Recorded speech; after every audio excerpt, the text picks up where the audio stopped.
वैश्विक समृद्धि को समर्पित दिव्य सजनों हमारे यशस्वी तेजस्वी प्रधानमंत्री श्री नरेंद्र मोदी जी का और माननीय प्रधानमंत्री जी का हम कोटि कोटि धन्यवाद करते हैं। Uttar Pradesh global investor summit 2023 को अपना आशीर्वाद प्रदान करने का आप सभी से निवेदन है अपना स्थान ग्रहण करें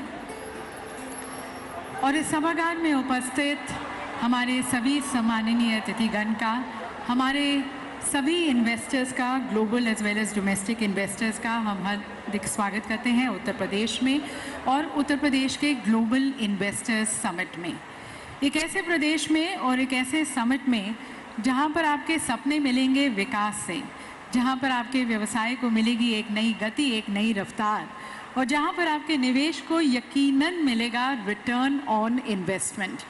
क्योंकि दिव्य सज्जनों, यह एक्सप्रेस प्रदेश है, अनंत संभावनाओं वाला प्रदेश है और इस गतिशील प्रदेश में आप सभी का सरकार की तरफ से स्वागत करने के लिए मैं आमंत्रित करती हूं हमारे कर्मठ औद्योगिक विकास मंत्री श्री नंद गोपाल गुप्ता जी को, नंदी जी को, जिनकी देखरेख में ये पूरा कार्यक्रम आयोजित किया गया है और जो अथक प्रयास करते आए हैं माननीय मुख्यमंत्री जी के नेतृत्व में उत्तर प्रदेश को एक औद्योगिक केंद्र के रूप में विकसित करने और एक प्रिफर्ड निवेश गंतव्य के रूप में तैयार करने की तरफ।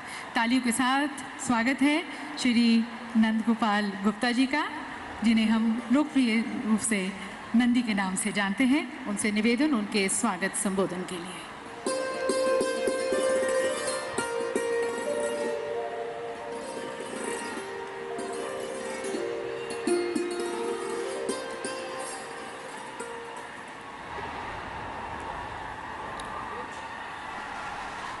सर्वप्रथम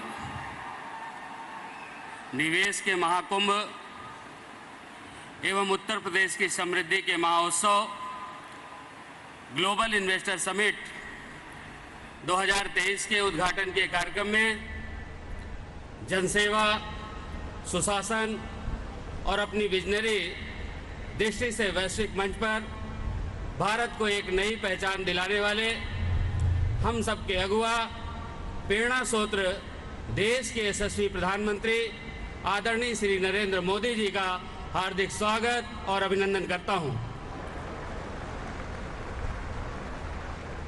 नारी शक्ति की प्रतीक, हम सब की अभिभावक, उत्तर प्रदेश की माननीय राज्यपाल श्रीमती आनंदीबेन पटेल जी, भारत के यशस्वी रक्षा मंत्री, लखनऊ के लोकप्रिय सांसद आदरणीय श्री राजनाथ सिंह जी, उत्तर प्रदेश की सांस्कृतिक स्वाभिमान एवं आर्थिक उन्नति को नई ऊंचाई देने वाले, नई ऊंचाई देने के लिए सतत समर्पित 25 करोड़ प्रदेशवासियों के उत्थान के लिए रात दिन काम करने वाले प्रदेश के कर्मयोगी मुख्यमंत्री आदरणीय योगी आदित्यनाथ जी, यहाँ पर उपस्थित माननीय विधानसभा अध्यक्ष श्री सतीश महाना जी, सभापति कुंवर मानवेंद्र बहादुर सिंह जी, संयुक्त अरब अमीरात एवं डेनमार्क के माननीय मंत्रीगण, माननीय उप मुख्यमंत्री द्वय श्री केशव प्रसाद मौर्य जी, श्री ब्रजेश पाठक जी, माननीय राज्य मंत्री जसवंत सिंह सैनी जी,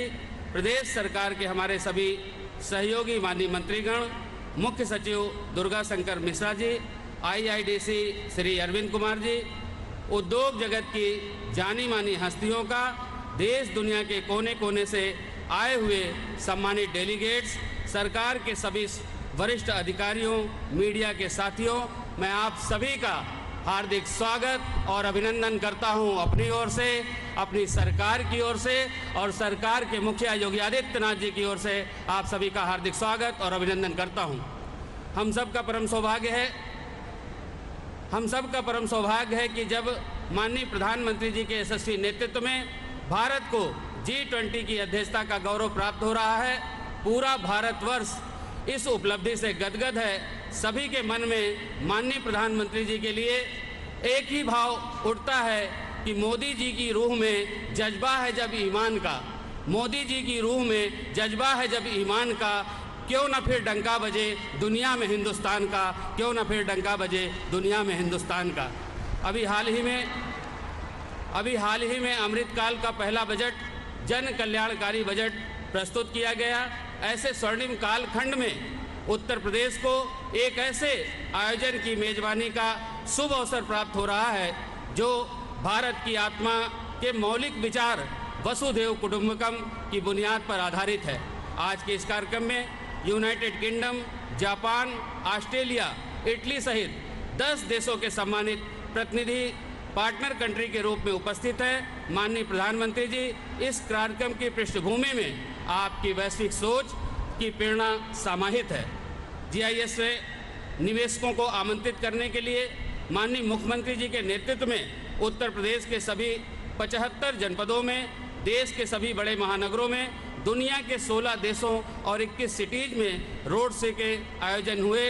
इस मुहिम से लोकल से लेकर ग्लोबल तक के वास्तविक मंत्र को धरातल पर उतारा गया है। यही कारण है लाखों करोड़ के निवेश प्राप्त हुए। इस समिट को अभूतपूर्व सफलता प्राप्त हुई। जीआईएस के मंच से हम विकास की नई संभावनाओं का हार्दिक स्वागत और अभिनंदन करते हैं। दूरगामी दृष्टि एवं सही दिशा वाली डबल इंजन की सरकार के कारण हम सब आज इस विराट आयोजन के साक्षी बन रहे हैं, जहां एक ओर अयोध्या, काशी, मथुरा की दिव्यता, प्रयाग का महाकुंभ दुनिया भर में सनातन धर्म को मानने वालों को गदगद कर रहा है, तो वहीं दूसरी ओर डिफेंस कॉरिडोर, डाटा सेंटर, जेवर airport, logistic park, pharma park, film city जैसे महत्वपूर्ण परियोजनाओं से इंडस्ट्री, इंफ्रास्ट्रक्चर, इकोनॉमी को भी उत्तरोत्तर नई ऊंचाई मिल रही है।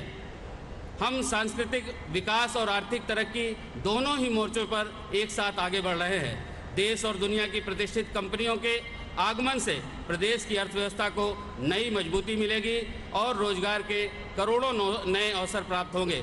माननीय प्रधानमंत्री जी, आपके मार्गदर्शन में, माननीय मुख्यमंत्री जी के नेतृत्व में 2017 से 2022 में उत्तर प्रदेश उत्तम प्रदेश बना है, अब सर्वोत्तम प्रदेश बनने की ओर अग्रसर है। चाक चौबंद कानून व्यवस्था, निवेशकों के हित की सुरक्षा, इंडस्ट्री फ्रेंडली इकोसिस्टम, समयबद्ध एवं जवाबदेह कार्यप्रणाली के कारण बड़े पैमाने पर निवेश आकर्षित हुआ है। पूर्वांचल एवं बुंदेलखंड एक्सप्रेसवे के सुचारू नेटवर्क से इंडस्ट्रियल ग्रोथ को नई रफ्तार मिली है। यही कारण है जो क्षेत्र औद्योगिक विकास से अछूते रहते थे, आज इंडस्ट्रियल हब बनकर उभर रहे हैं। माननीय प्रधानमंत्री जी, आपकी गरिमामयी उपस्थिति में आज का यह आयोजन उत्तर प्रदेश की औद्योगिक विकास की यात्रा में अविस्मरणीय अध्याय के रूप में दर्ज हो रहा है। माननीय मुख्यमंत्री जी के यशस्वी नेतृत्व में उत्तर प्रदेश $1 ट्रिलियन की इकोनॉमी बनने के महामार्ग पर ठोस कदमों के साथ आगे बढ़ रहा है। इस पंडाल में मौजूद प्रत्येक निवेशक का संकल्प से सिद्धि और सिद्धि से समृद्धि की यात्रा में सहभागी बनने के लिए सभी का हृदय से आभार व्यक्त करता हूं। माननीय प्रधानमंत्री जी, आपके बहुमूल्य समय के लिए कोटि कोटि आभार करते हुए आपके लिए इस पंडाल में मौजूद एक एक व्यक्ति के हृदय की भावना को 2 पंक्तियों के माध्यम से कहते हुए अपनी वाणी को विराम देता हूं। मोदी जी के पास है जागीर जब ईमान की, मोदी जी के पास है जागीर जब ईमान की, मुस्कुराए फिर न क्यों तस्वीर हिंदुस्तान की, मुस्कुराए फिर न क्यों तस्वीर हिंदुस्तान की। जय हिंद, जय भारत।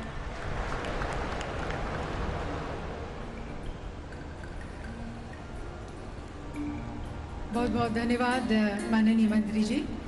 और देवी सज्जनों, 2017 के बाद से विकास की राह पर चलता हुआ ये नए भारत का नया उत्तर प्रदेश है। राज्य वही है, संसाधन वही है, काम करने वाले लोग भी वही हैं, पर नई नेतृत्व में नई सोच के साथ, पारदर्शी कार्य संस्कृति के साथ, लोक कल्याण की भावना के साथ ये समृद्ध, संपन्न और सुरक्षित उत्तर प्रदेश है, जो अब भविष्य के द्वार पर दस्तक देते हुए आप सभी का आह्वान कर रहा है कि आप नवीन और शक्तिशाली भारत के निर्माण में, नवीन उत्तर प्रदेश की विकास गाथा में शामिल हो। और इसके द्वार आप सभी के लिए खोलते हुए, आप सभी को इसके विकास पथ पर आमंत्रित करते हुए, मैं हमारे विकास पुरुष, हमारे माननीय प्रधानमंत्री जी से निवेदन करती हूं कि आप अपने कर कमलों द्वारा Uttar Pradesh global investor summit 2023 का मंगलमय शुभारंभ करें, रिमोट का बटन दबाकर।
world-class infrastructure,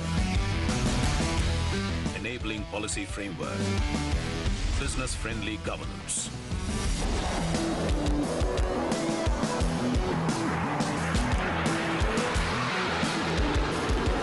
These are the four elements propelling Uttar Pradesh towards a global takeoff, making it New India's growth engine.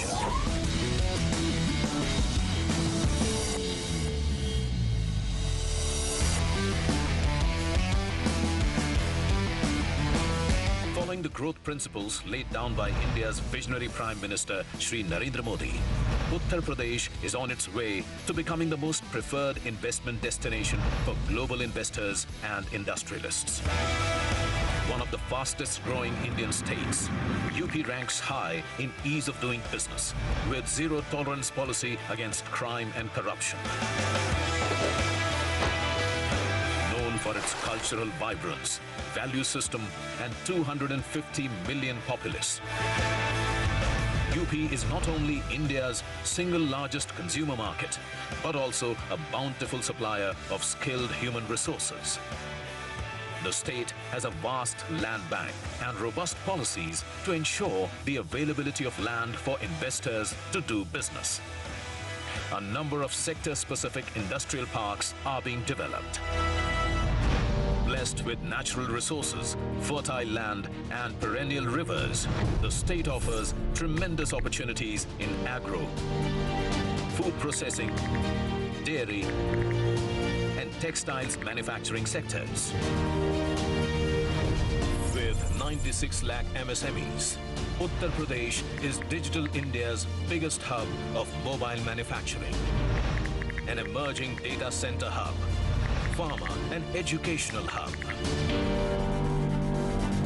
UP में जिस प्रकार कानून व्यवस्था की स्थिति सुधरी है, उससे व्यापारियों का भरोसा लौटा है, बिजनेस के लिए सही माहौल बना है। बीते वर्षों में यहाँ की प्रशासनिक क्षमता और गवर्नेंस में भी सुधार आया है। Inspired by PM's Vocal for Local movement, UP is high on promoting indigenous products under One District, One Product project. Our defense corridor is helping India become Atmanirbhar in the defense sector. The state is a haven for cultural, spiritual and eco-tourism businesses too.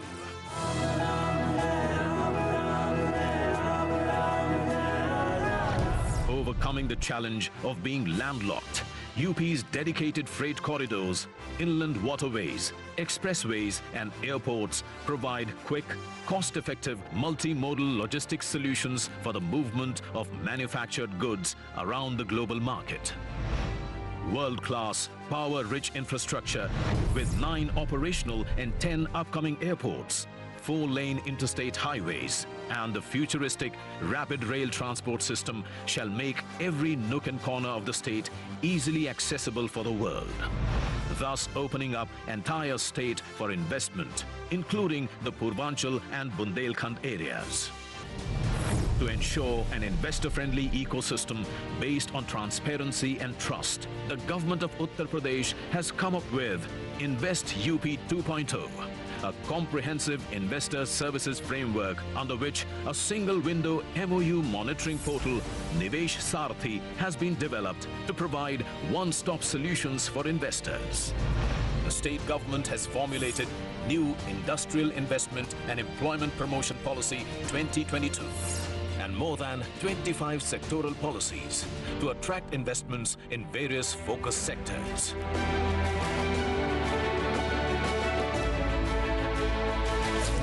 Catapult the state towards becoming a $1 trillion economy, we followed a global to local approach. After thorough consultation with all stakeholders, the newly formed policies were showcased internationally, then nationally, and then to the existing domestic investors within UP, generating immense global investor interest.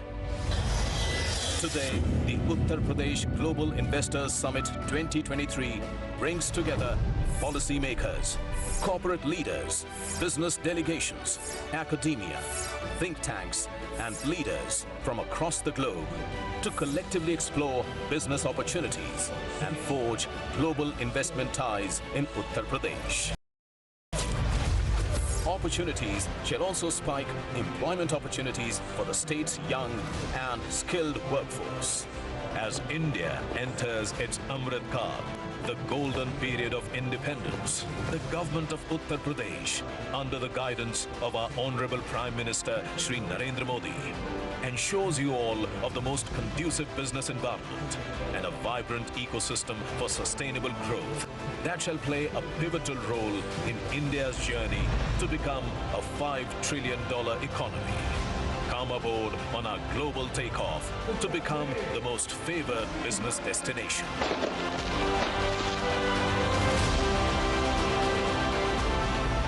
Uttar Pradesh पूर्वी भारत का ही नहीं बल्कि पूरे देश का growth engine बन सकता है।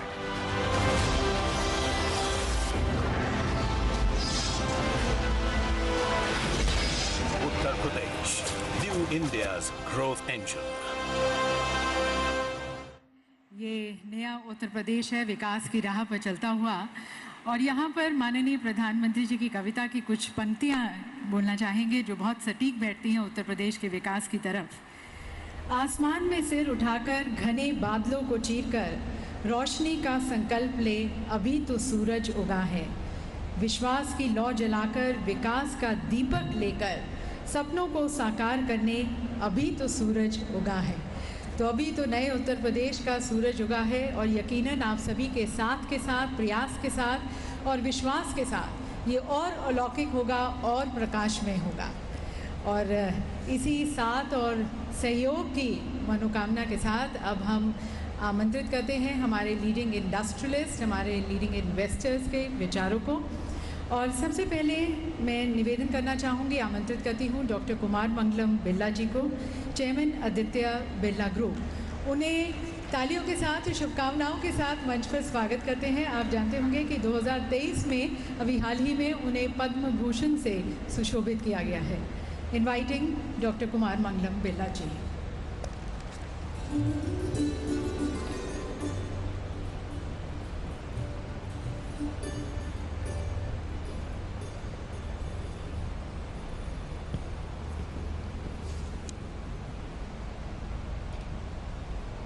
Honorable Prime Minister Shri Narendra Modi ji, Honorable Chief Minister of Uttar Pradesh Shri Yogi Adityanath ji, Honorable Defence Minister Shri Rajnath Singh ji, Honorable Governor of UP Srimati Anandi Ben, distinguished ministers, government officials, ladies and gentlemen. It gives me great pleasure to be here today joining the Global Investor Summit here amongst both Indian and leading investors from across the globe. We are meeting against the backdrop of a moment of remarkable change and unbridled possibilities in India. As you are all aware, India is now the fastest growing large economy in the world and is poised to become the third largest economy in the world by 2030. As a global business group, we operate in 36 countries, and I can confidently say that India today stands out amongst all of them. There is perhaps no other country in the world that combines robust democracy, transformational governance, economic might, demographic dynamism, and entrepreneurial energy. From renewables to digital governance and space tech to agri-innovation, India is emerging as a truly global champion. And for that, one man deserves much of the credit, our Honorable Prime Minister Narendra Modi ji, जिन पर 140 करोड़ भारतवासियों का अटूट विश्वास है. Our Prime Minister has energized each one of us, to say the very least, with his vision for our nation's Amrit Kaal, a glorious period of sustained growth and prosperity, one where our actions will be in harmony with the universe. मुझे विश्वास है कि इस अमृत काल में हमारी यानी India की प्रगति वैश्विक समृद्धि का एक नींव होगी. And at the heart of this Indian story is of course Uttar Pradesh. The Aditya Birla Group shares a deep bond with Uttar Pradesh. About 500 kilometers from here at Renukoot, our metals flagship company Hindalco took roots way back in the 1950s. Since then our operations there have grown multifold, and we have also expanded our presence into many other sectors in the state. For example, cement, chlor-alkali chemicals, fashion retail, financial services and carbon black, to name a few. Today, 7 of our group businesses have a significant presence in Uttar Pradesh, anchored by over 30,000 people across our operations in the state. Our total investment value in UP stands at a staggering 40,000 crores.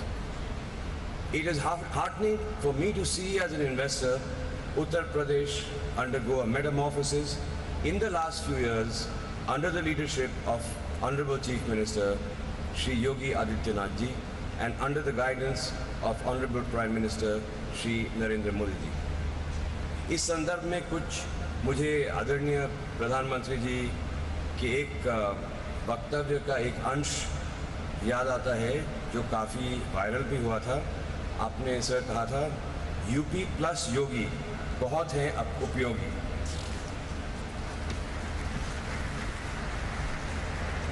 Uttar Pradesh was always known for being the most populous state in India for its agrarian base and for its proximity to the national capital region. However, it was a laggard in industrial development despite having a large consumption base. That picture is slowly and dramatically changing thanks to a pragmatic and industry-friendly administration and rapid pace of infrastructure development. The scale of infrastructure projects and their pace of implementation here are both remarkable. Be it the state-of-the-art highway projects crisscrossing the length and breadth of the state, the metro rail projects or the new airports, the state is upgrading its infrastructure in a transformative way. The government has also made significant strides in terms of ease of doing business. It was ranked second in the ease of doing business survey of the central government. Its Nivesh Mitra portal, which is a dedicated single window system, has won huge appreciation from investors. To further build upon its attractiveness for investors, the Uttar Pradesh government has recently launched a new industrial investment and employment promotion policy that targets making the state a $1 trillion economy. Investors are already taking note of the changing face of Uttar Pradesh. In the 3 years ending September 2022, the state has attracted FDI worth $1.1 billion, which is more than what it has attracted over the first 2 decades of this century. When it comes to building new age infrastructure or providing efficient governance, Uttar Pradesh is creating an example for other states to follow. In the process, it is creating immense opportunities for investors both in India and abroad. As an early investor in the industrial journey of the state, we feel enthused by the rapid progress that the state is making. Today, Uttar Pradesh can rightly be considered one of the key states driving India's journey towards a $5 trillion economy.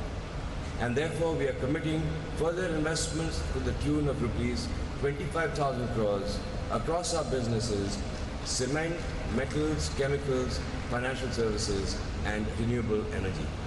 And we are truly excited to be a part of this journey. Thank you.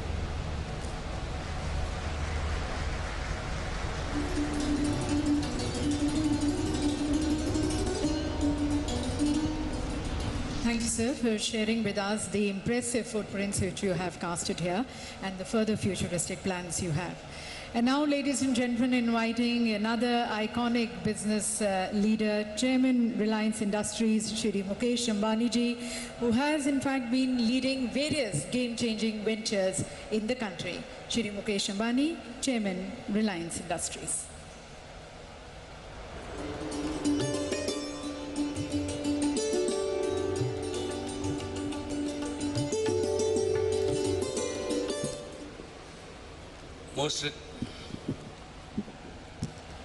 Most respected Prime Minister Shri Narendra Modi ji, respected Governor Srimati Anandiben Patel, respected Defence Minister Shri Rajnath Singh ji, respected Chief Minister Shri Yogi Adityanath ji, distinguished dignitaries, my esteemed friends from industry and business, आप सभी को मेरा सादर नमस्कार। Uttar Pradesh global investors summit विकास का एक महाकुंभ है। यहाँ दूसरी बार आना मेरे लिए सौभाग्य की बात है। लखनऊ पुण्य नगरी है, लक्ष्मण की नगरी है। उत्तर प्रदेश पुण्य भूमि है, प्रभु रामचंद्र जी की भूमि है। गंगा यमुना सरस्वती के संगम की भूमि है। परम आदरणीय प्रधानमंत्री जी, our nation has transformed remarkably since you have become Prime Minister in 2014. Guided by your vision and driven by a laser-sharp focus on execution, a bold new India is taking shape. An India which will fulfill the aspirations of its 1.4 billion citizens. Modi ji, you have aptly said that India has now entered its Amrit Kal. This year's budget has indeed laid the foundation for India's emergence as a developed nation. It stands out for its highest ever resource allocation for building the foundation for country's growth in terms of capital expenditure. This is bound to not only boost economic growth, but also achieve greater social welfare. I am confident that India is on a very strong growth path, and there are four main reasons for my conviction.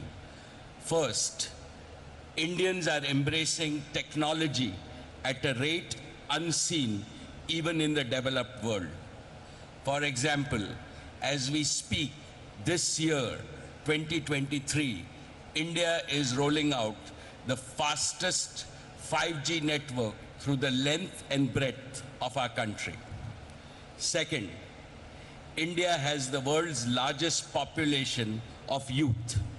Our youth is brimming with entrepreneurial energy and passion. Their innovations and ideas will take the world by storm. Third, thanks to your far-sighted leadership, regional imbalances are fast disappearing. Uttar Pradesh is a shining example of this. The divide between urban India and rural Bharat is also closing. Fourth, and most importantly, you have brought about a fundamental change in the mindset of the nation. There is unprecedented hope and optimism among the people. Nobody in the world can question the fundamentals of Indian economy. They are robust. And now is the time for all our enterprises to step up on the accelerator, because Udyog and Sahyog always must go hand in hand. सम्माननीय श्री योगी जी, जैसे आज पूरी दुनिया के लिए भारत आशा का केंद्र बन गया है, वैसे ही आज नए भारत के लिए उत्तर प्रदेश आशा का केंद्र बन गया है। नोएडा से गोरखपुर तक लोगों में जोश और उत्साह दिख रहा है। लॉ एंड ऑर्डर की बात हो, इंफ्रास्ट्रक्चर की बात हो, ईज ऑफ डूइंग की बात हो, उत्तर प्रदेश भारत का उत्तम प्रदेश बनकर उभर रहा है। UP is also blessed with a highly motivated and result-oriented administration. Therefore, all of us representing India's business community at this summit would like to assure you that we have come to partner with you in your Vision 2030. Together, we can and we will transform India's most populous state into one of India's most prosperous states, achieving your vision of $1 trillion economy in the next 5 years. Allow me to spell out Reliance's commitments towards Uttar Pradesh. First, Jio will complete its rollout of 5G to cover every town and village in this state by December of 2023, that is in 10 months from today. Jio platforms will help modernize all areas of business and industry, agriculture, social sector, and governance. We plan to pilot our 2 new innovative initiatives, Jio School and Jio AI Doctor, to bring top-class education and healthcare most affordably to villages and small towns across the state of Uttar Pradesh. Second, Reliance Retail will revolutionize hundreds of thousands of kiranas and small stores across UP, enabling them to grow more and earn more. More importantly, we will increase manifold our sourcing of a wide range of agriculture and non-agro products from the state. It will benefit our hard-working kisans, local artisans, craftsmen, MSMEs, as well as the supply chain ecosystem in UP. Third, in new energy, we will set up 10 gigawatts of renewable energy capacity, the largest in UP.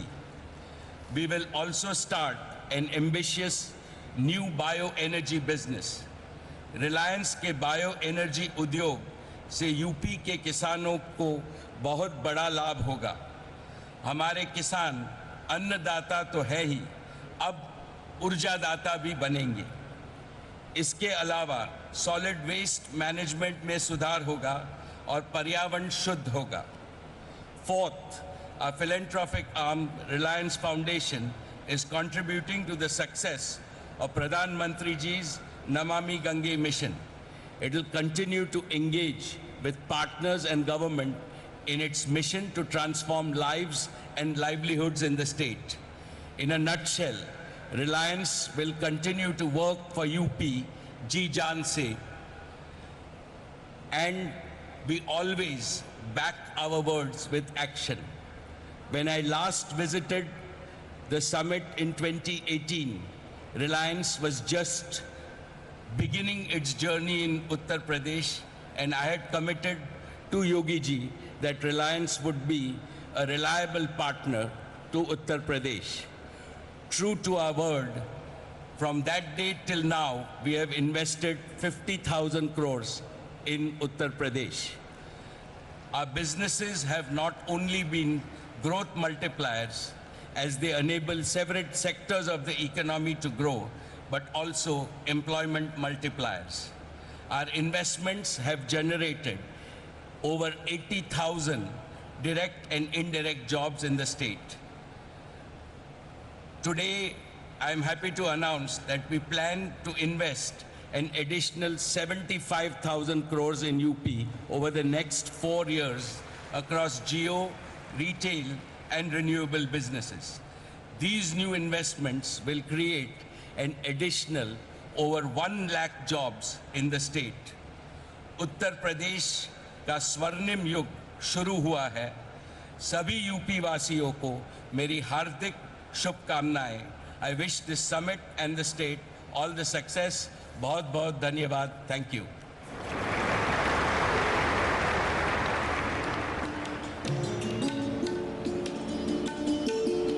बहुत बहुत धन्यवाद sir, Uttar Pradesh की उन्नति और प्रगति में और अपना सहयोग देने का।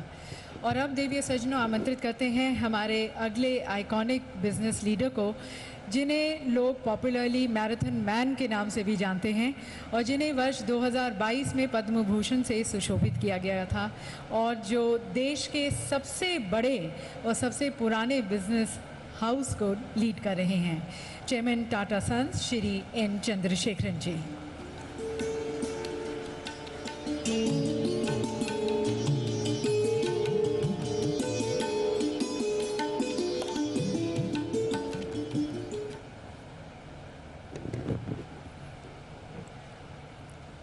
Honorable Prime Minister Shri Narendra Modi ji, respected Governor Anandiben ji, respected Chief Minister of Uttar Pradesh Yogi Adityanath ji, respected Defence Minister of India Rajnath Singh ji, ministers from the Government of Uttar Pradesh, officers of the government, fellow businessmen, all delegates, friends from media. It is a great privilege and honor to be here at the Global Investor Summit 2023 of Uttar Pradesh and share a few thoughts. India, under the strong visionary leadership of our Honorable Prime Minister Narendra Modi ji, has achieved a position where we are going to see India being the fastest growing economy, not only in the current year, I'm pretty sure in the coming years of the decade. It is not only about economic growth. What the Honorable Prime Minister has enabled is a 360-degree development. That is because there is a confidence and aspiration in every Indian, in every nook and corner of the country. So we are seeing economic development, development in quality of life, development in sports, arts, and across the board, you see it exhibiting itself in terms of the aspiration and want to achieve more everywhere. From an economy point of view, India's dream of becoming a $5 trillion economy, 10 trillion, and again 25 trillion when we become 100 years after independence is very much achievable, and we are well on our path. And we have started the Amrit Kaal with the first budget, which I would say lays a very strong foundation, because we are seeing a tremendous investment towards infrastructure development and also policies that will promote huge consumption. I feel we are in a situation where we are going to see growth led by infrastructure as well as consumption. We are going to see rural growth as well as urban growth, domestic growth as well as exports growth. It is a very unique situation because this has not happened. Usually one thing or the other will pull us down. I think we are in a unique situation. The world is going through three fundamental transitions: digital artificial intelligence transition, energy transition and transition towards building a global value chain to meet the supply chain demands of the world. I would say India is very uniquely positioned to not only participate but lead in all the three dimensions. I will take a minute. On the AI and digital transition, we are very uniquely placed because of three reasons. One, India has adopted digital in a very unique way to solve problems at scale, both in public services delivery as well as in the private sector. Second, we have a most successful IT industry which has enormous capability. And third, we have a talent pool which is very unparalleled. So we are very uniquely positioned towards this transition, not only for India but for the world. Second, in energy transition, we will be the only nation which will be adding significant capacity of energy, more than twice or thrice of what we have today in the next 2 decades. With this kind of a growth, transition becomes easier. The transition is not a substitution, transition becomes a growth engine. And third, in terms of the global supply chain, again, the government policies, whether it is the PLI schemes or simply the vision of the Prime Minister to take India to be a leader in the most important sectors of the future, is going to drive a huge amount of investment, capability building, and ecosystem development, which is all going to lead into enormous amount of growth domestically and most importantly globally from an export point of view. Coming specifically to Uttar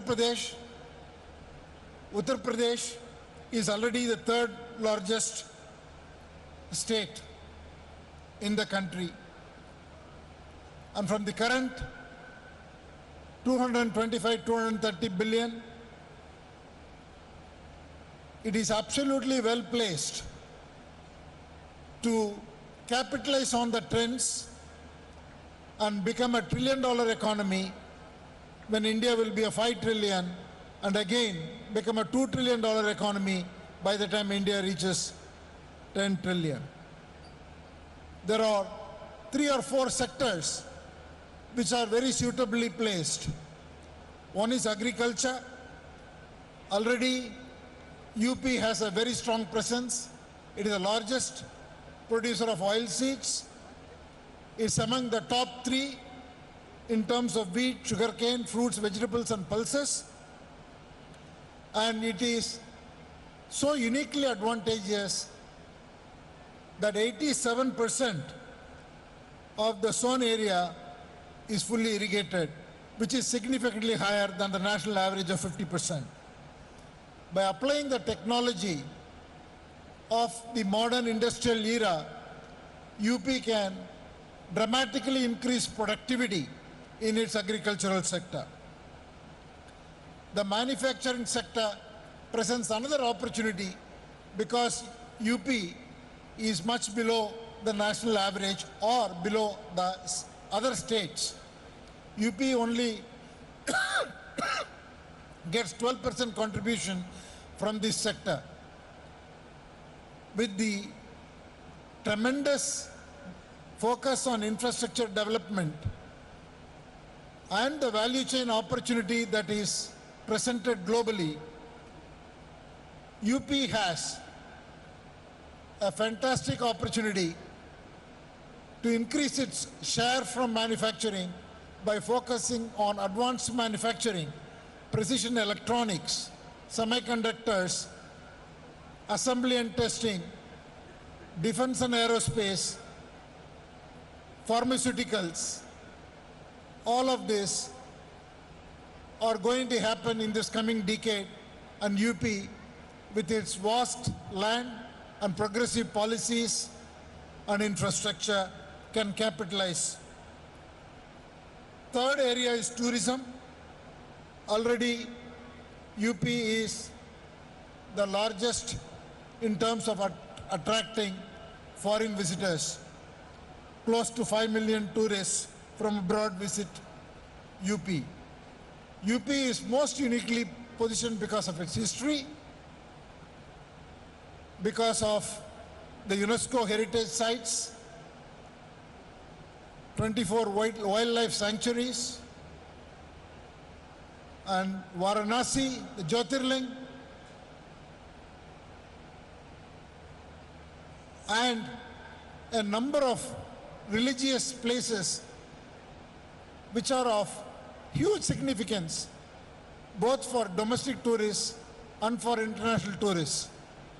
The tourism opportunity in UP is unparalleled to any other place. So these three growth engines can significantly contribute to Uttar Pradesh's dream of becoming a $1 trillion economy, and in the process can address a lot of jobs and address quality of life, as well as bring down the inequality that exists between the different 75 states and bring a range which is much closer, where the per capita income and quality of life can lift all people in the state of Uttar Pradesh. A few words on Tata Group. Tata Group has a long history of presence in the state, from our steel company to automotive company, and a large presence of TCS, and all our retail companies, financial services companies, Tata Advanced Systems, Tata Power. 18 companies of the state of the Tata Group are deeply present. And today, more than 50,000 people work in the state of Uttar Pradesh. We are on a huge expansion across all our companies in the state. Our hotel business sees tremendous opportunities in the state because of the tourism that's going to come, both religious tourism as well as wildlife and other aspects that will attract tourists.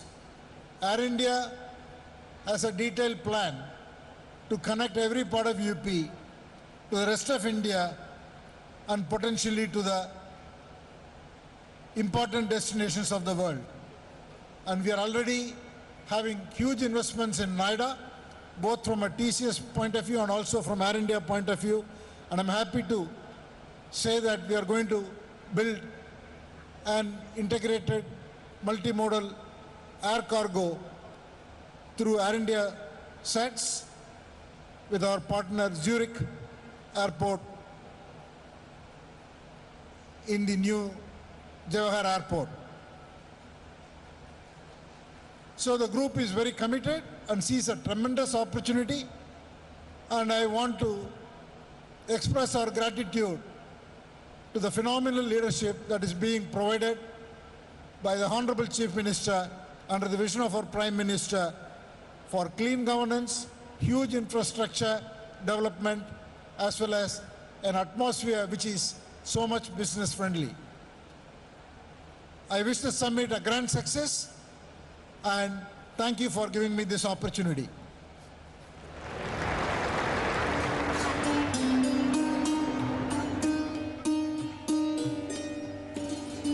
Thank you, sir, for your commitments for UP.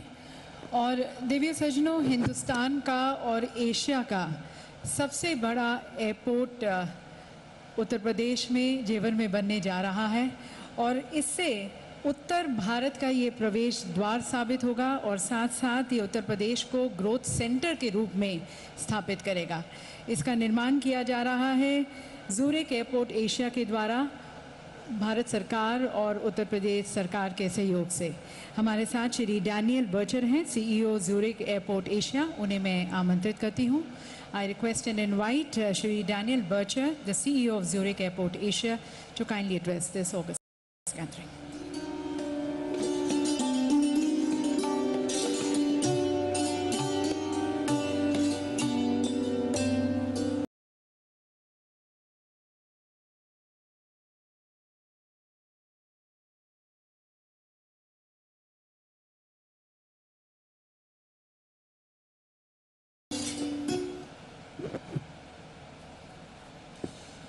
Honorable Prime Minister of India, Shri Narendra Modi ji, Honorable Defence Minister, Shri Rajnath Singh ji, Honorable Governor of UP, Madam ji, Honorable Chief Minister of Uttar Pradesh, Shri Yogi Adityanath ji, Member of Union Cabinet Ministers, Member of the Cabinet of Ministers of the Uttar Pradesh Government, Members of the Parliament and Members of the Uttar Pradesh Vidhan Parishad and Vidhan Sabha, friends and colleagues from the corporate world, members of the media, and ladies and gentlemen.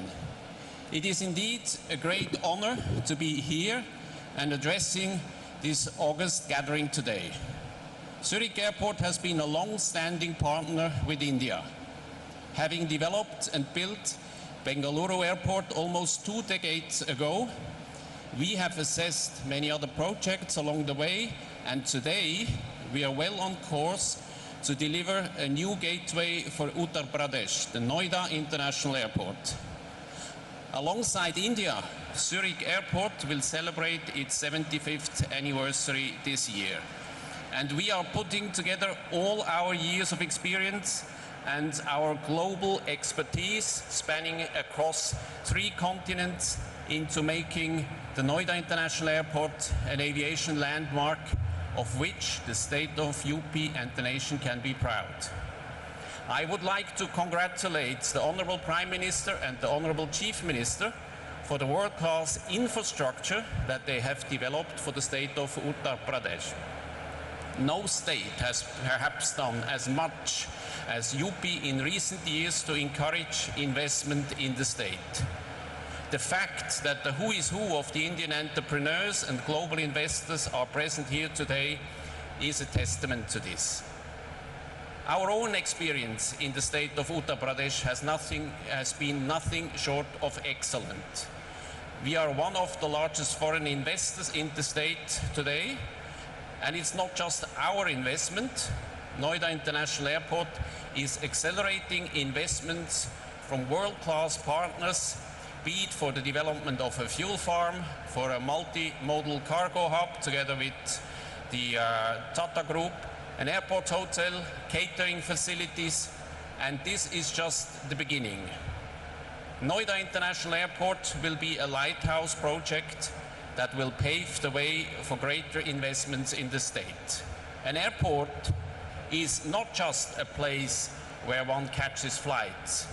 As we have seen across the world, airports are catalysts for economic growth and job creation in the surrounding areas. This project will therefore also support Western UP's development into a hub for manufacturing and commerce and create thousands of employment opportunities. One of the goals declared by the Honorable Prime Minister at the unveiling of the national logistics policy is to bring down the cost of logistics from the present 13% to 14% to single digits.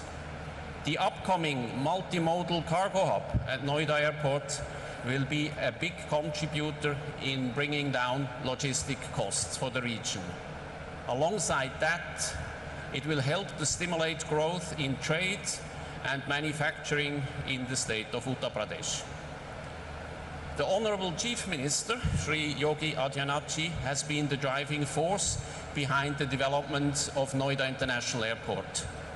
Not only did he and his government ensure smooth land acquisition and pave the way for speedy clearances, but he and his administration had the wisdom and foresight to plan for tomorrow. When it opens next year, Noida International Airport will have direct access to the Yamuna Expressway. There will be separate and independent road access to the airport's east, allowing for the smooth and unrestricted transport of freight. And the airport terminal will in turn have their own metro and high-speed rail stations, providing a smooth experience for passengers. Looking beyond that, the government of UP has begun to acquire land to the north and to the south of the current airport site, providing for future airport growth and development in the decades to come. With the support and the encouragement of the state government, we are proud to say that we see ourselves not just as financial investors in the state of Uttar Pradesh, but as partners in its progress.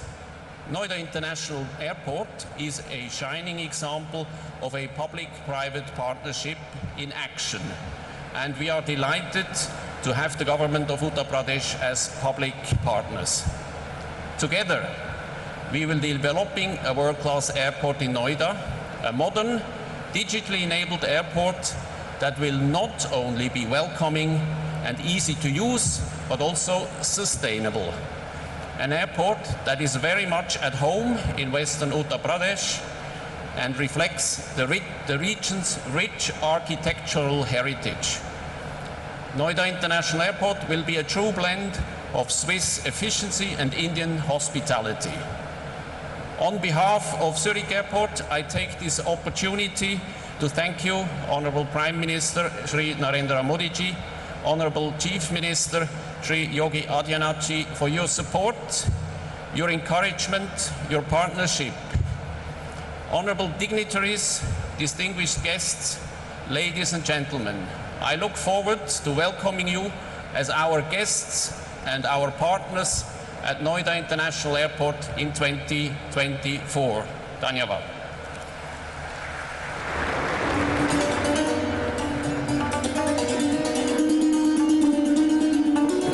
Thank you, sir, for your expression of faith and confidence in UP, and thank you for your support. और देवी सजनों, भारत का 60% mobile manufacturing और 55% mobile component manufacturing Uttar Pradesh में होता है, और उसकी तरफ leading company है डिक्सन टेक्नोलॉजीज़। उनके chairman Dixon technology Shri Sunil Vachhani ji को मैं आमंत्रित करती हूँ इस सभागार को संबोधित करने के लिए।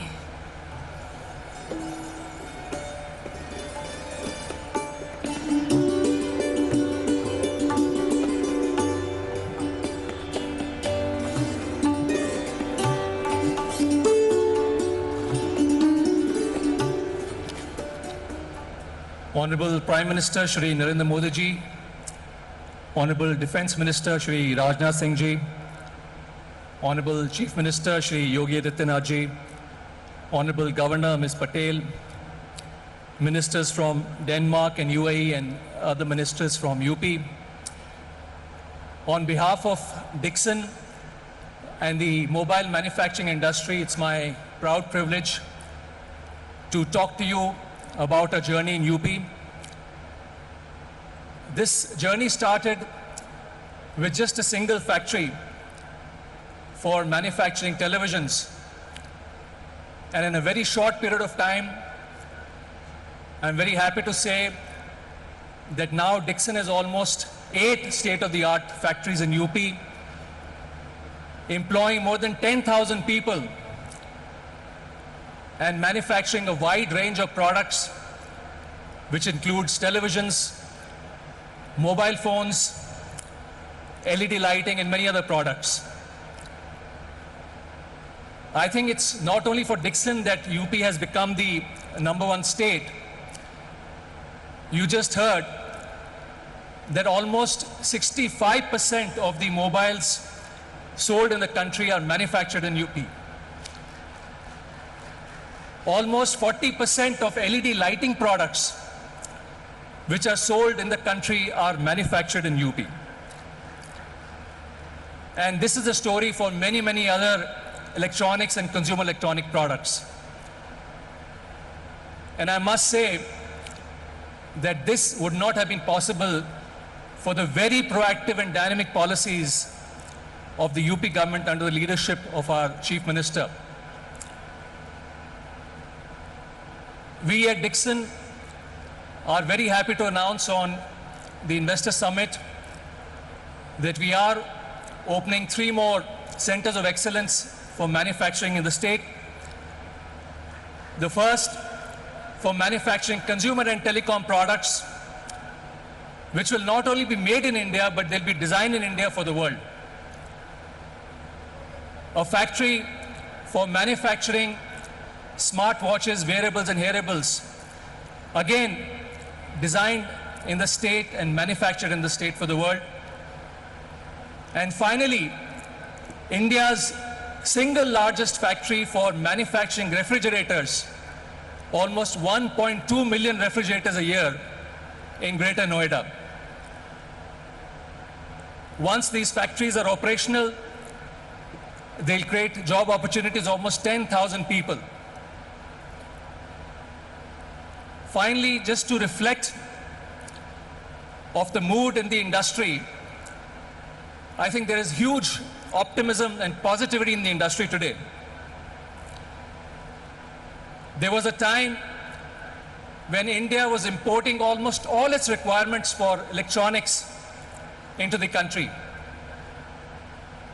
And you'll be very happy to know it's a proud moment that out of the total requirement of $120 billion of consumption of electronic items, it's probably for the first time that 80 billion will be manufactured in the country.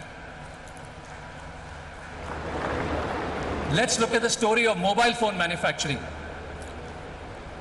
There was a time we were importing almost 90% of our requirement that was consumed in the country. Today, we are not only manufacturing the entire requirement, but we're looking at exporting almost $100 billion worth of mobile phones. There was a time there were no Indian champions in the electronic manufacturing space. Today, Indian companies are manufacturing and exporting to all over the world. I must say that this would not have been possible without the clarion call made by our Honorable Prime Minister when he said, let's make in India. Let's make India the next hub for manufacturing of electronic products.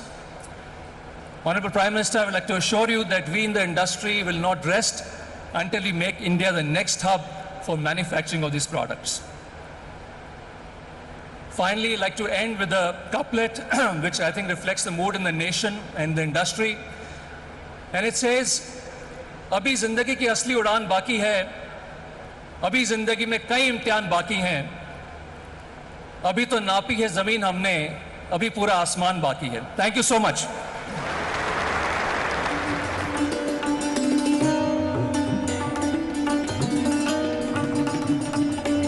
इस उड़ान की तरफ आप सभी का सहयोग के लिए बहुत बहुत धन्यवाद. Thanking all our industrialist for being our partners in success. और देवी सज्जनों, जैसे कि आपने सुना, भारत आज सभी क्षेत्रों में आत्मनिर्भर बनने की ओर अग्रसर है और एक ऐसा क्षेत्र है अब डिफेंस का क्षेत्र. आप जानते होंगे कि भारत में 2 डिफेंस इंडस्ट्रियल कॉरिडोर्स विकसित किए जा रहे हैं, एक तमिलनाडु में और दूसरा उत्तर प्रदेश में. और इन कॉरिडोर्स के बनने से भारत रक्षा के क्षेत्र में आत्मनिर्भर बनेगा, मेक इन इंडिया को बढ़ावा मिलेगा, हमारा आयात कम होगा और साथ साथ डिफेंस मैन्युफैक्चरिंग और रिसर्च और डेवलपमेंट में भी भारत विश्व के मानचित्र पर एक अग्रणी राष्ट्र के रूप में स्थापित होगा. हमारे साथ हमारे माननीय केंद्रीय रक्षा मंत्री जी हैं श्री राजनाथ सिंह जी. सभी की तालियों के बीच में उन्हें आमंत्रित करती हूँ इस सम्मानित सभागार को संबोधित करने के लिए.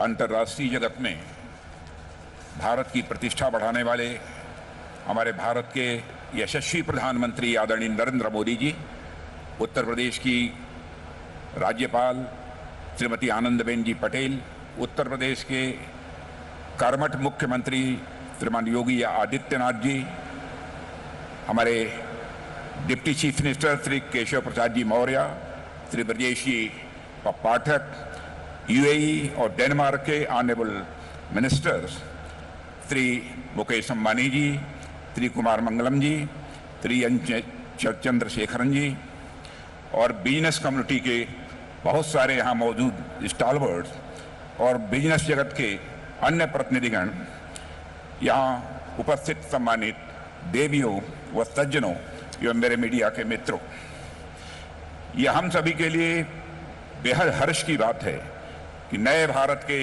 निर्माता हमारे माननीय प्रधानमंत्री जी अपना अमूल्य मार्गदर्शन देने के लिए हम सबके बीच यहाँ उपस्थित हैं। लखनऊ मेरी कॉन्स्टिट्यूएंसी है, लखनऊ मेरी कर्मभूमि है और यहाँ आपका स्वागत करना मेरे लिए एक गौरव का विषय है। प्रधानमंत्री जी, नज़ाकत, नफासत, अदब और तहजीब के शहर लखनऊ में मैं आपका तहे दिल हार्दिक स्वागत करता हूँ, अभिनंदन करता हूँ। लखनऊ पूर्व प्रधानमंत्री श्रद्धेय अटल बिहारी वाजपेयी जी की यह कर्मभूमि रही है। इस अवसर पर मैं उनका स्मरण करता हूं और उनको नमन करता हूं। उन्होंने राष्ट्र को सशक्तिकरण का जो मार्ग दिखाया था, माननीय प्रधानमंत्री जी के नेतृत्व में राष्ट्र आज उस पर मजबूती के साथ आगे बढ़ रहा है। प्रधानमंत्री जी, आपके रूप में इस देश को केवल एक प्रधानमंत्री ही नहीं मिला है, बल्कि इस देश को एक मार्गदर्शक, एक अभिभावक और एक प्रेरणा पुरुष मिला है। पिछले कुछ वर्षों में व्यक्तिगत और राजनीतिक विश्वसनीयता का जो प्रतिमान आपने भारत में स्थापित किया है, वह लंबे समय तक अटूट रहेगा और देश को लगातार प्रेरित करता रहेगा, ऐसा मेरा मानना है। आज राष्ट्र के कोटि कोटि जन एक साथ मिलकर नए भारत की जो विशाल इमारत निर्मित कर रहे हैं, उसकी बुनियाद में इसी विश्वसनीयता की ही मजबूती है। आज दुनिया भारत को आशा और संभावना के दृष्टि से देखती है, तो उसके पीछे भी यही विश्वसनीयता है। प्रधानमंत्री जी, भारत के बदलते परिदृश्य ने दुनिया का ध्यान अपनी ओर खींचा है। प्राचीन काल में यह देश जिन जिन चीजों के कारण दुनिया भर में प्रसिद्ध था, यहाँ का उद्योग और व्यापार भी उनमें से एक था। पर कुछ ऐतिहासिक कारणों के चलते यहाँ का उद्योग और व्यापार गर्त में जाने लगा। इस देश ने ऐसा भी समय देखा है जब तमाम संसाधनों और उपयुक्त परिस्थितियों के बावजूद लोग बिजनेस के क्षेत्र में आने से हिचकिचाने लगे थे।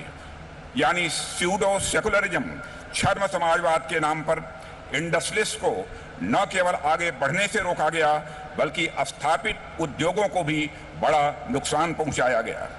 समाज में ऐसा हीन दृष्टिकोण बन गया था जो औद्योगिक एवं व्यापारिक गतिविधियों को ऐसे देखता था मानवीय सभ्य समाज से अलग कोई गतिविधि हो।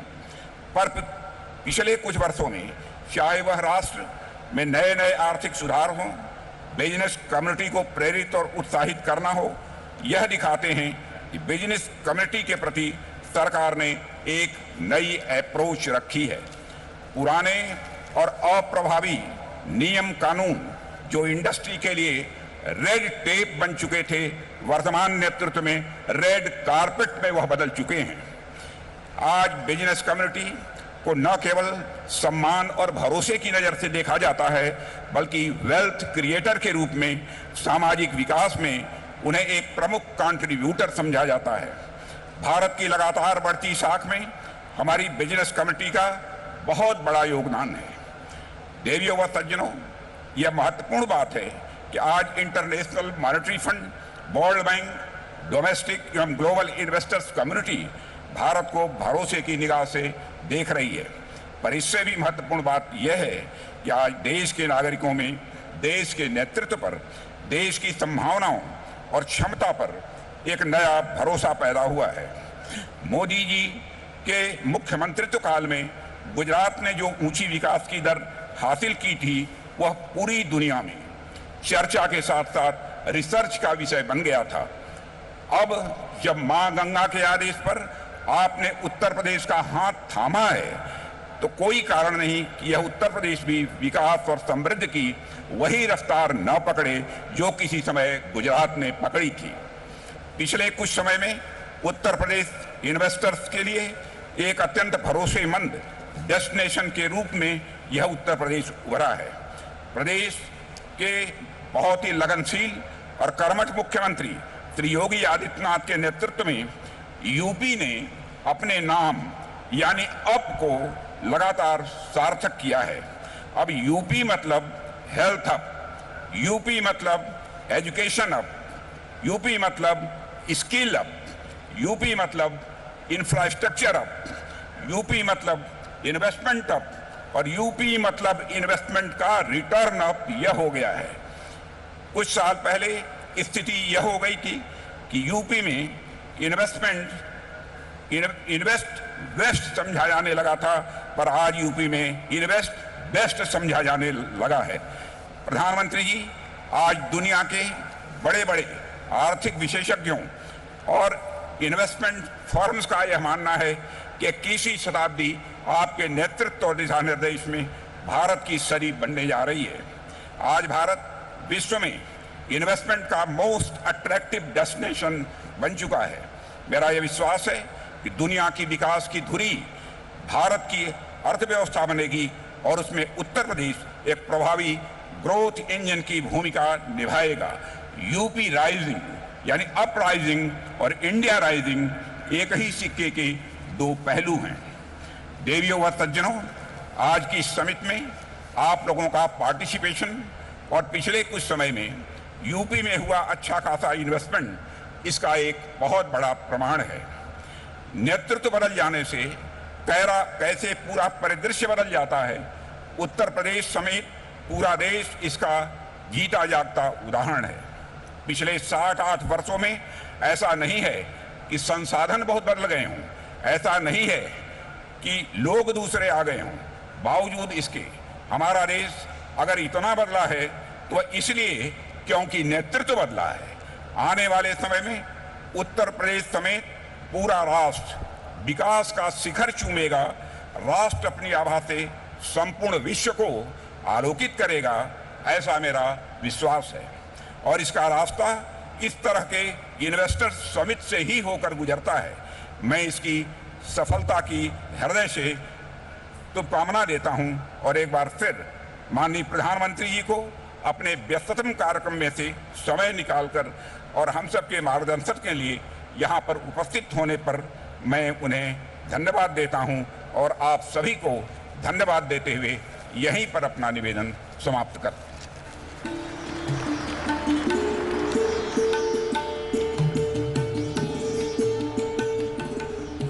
बहुत बहुत धन्यवाद माननीय मंत्री जी आपके प्रोत्साहन भरे संदेश के लिए। और देवी सज्जनों, अब आमंत्रित करते हैं इस नए उत्तर प्रदेश के प्रमुख शिल्पकार जो निरंतर उत्तर प्रदेश को तराश रहे हैं, निखार रहे हैं अपने अथक प्रयासों से, और जिनका सपना उत्तर प्रदेश को उत्तम प्रदेश से सर्वोत्तम प्रदेश बनाने का है और $1 ट्रिलियन इकोनॉमी बनाने का है। आप सभी की तालियों के बीच मैं आमंत्रित करती हूँ हमारे यशस्वी तपस्वी मुख्यमंत्री श्री योगी आदित्यनाथ जी को।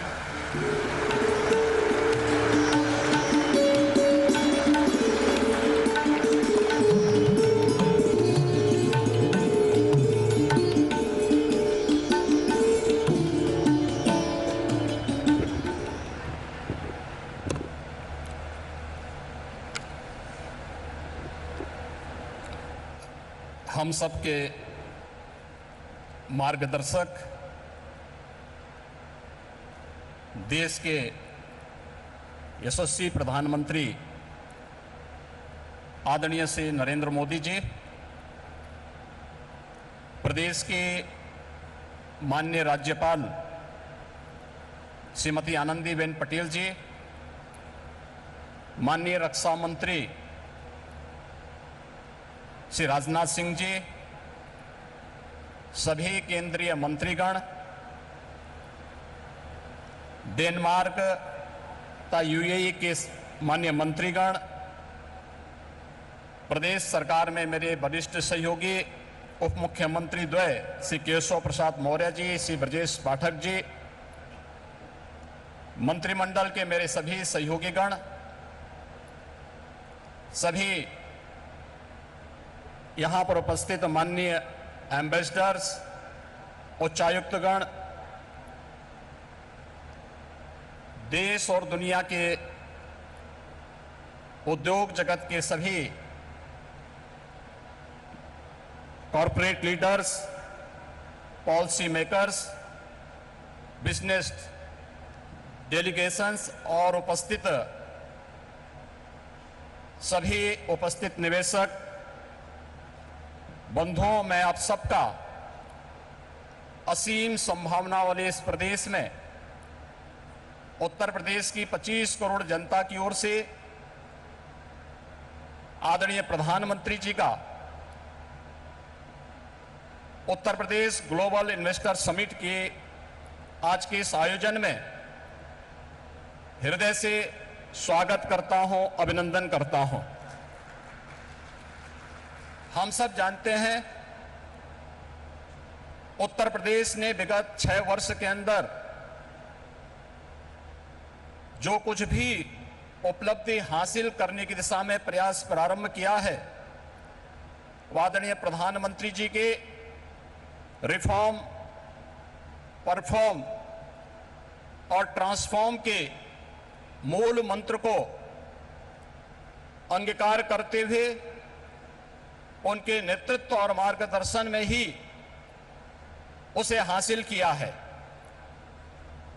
आज जब देश अपनी आजादी के अमृत काल के प्रथम वर्ष में प्रवेश किया है, इन स्थितियों में उत्तर प्रदेश को अपना दूसरा इन्वेस्टर समिट और ग्लोबल इन्वेस्टर समिट के माध्यम से वैश्विक निवेशक समुदाय को, policy makers, corporate leadership, business delegations, शिक्षाविदों, पॉलिटिकल एंड गवर्नमेंट लीडरशिप को एक कॉमन प्लेटफॉर्म बनाने का यह मंच उन उपलब्धियों को आदरणीय प्रधानमंत्री जी के विजन के अनुरूप उत्तर प्रदेश की अर्थव्यवस्था को $1 ट्रिलियन की इकोनॉमी बनाने की दिशा में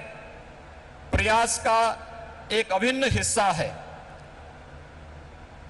मुझे बताते हुए प्रसन्नता है कि इस ग्लोबल इन्वेस्टर समिट में नीदरलैंड, डेनमार्क, सिंगापुर, जापान, दक्षिण कोरिया, ऑस्ट्रेलिया, इटली, संयुक्त अरब अमीरात, यूनाइटेड किंगडम और मॉरिशस हमारे पार्टनर कंट्री के रूप में अपना योगदान दे रहे हैं, ताकि दुनिया के तमाम अन्य देशों के प्रतिनिधि इस आयोजन में शामिल होकर के इसे सफल बना करके वास्तव में एक निवेश के महाकुंभ के रूप में इसे एक नया स्वरूप प्रदान किए हैं।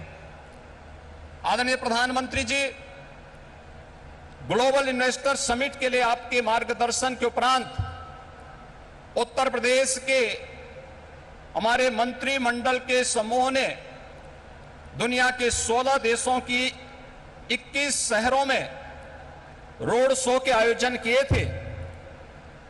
उन सभी देशों में भारतीय मिशन से जुड़े हुए हमारे माननीय राजदूतों ने उन्हें भरपूर सहयोग देकर के आपके विजन के अनुरूप उत्तर प्रदेश में ट्रेड, टूरिज्म एंड टेक्नोलॉजी के उस अभियान को आगे बढ़ाने के लिए अपना बहुत महत्वपूर्ण योगदान दिया।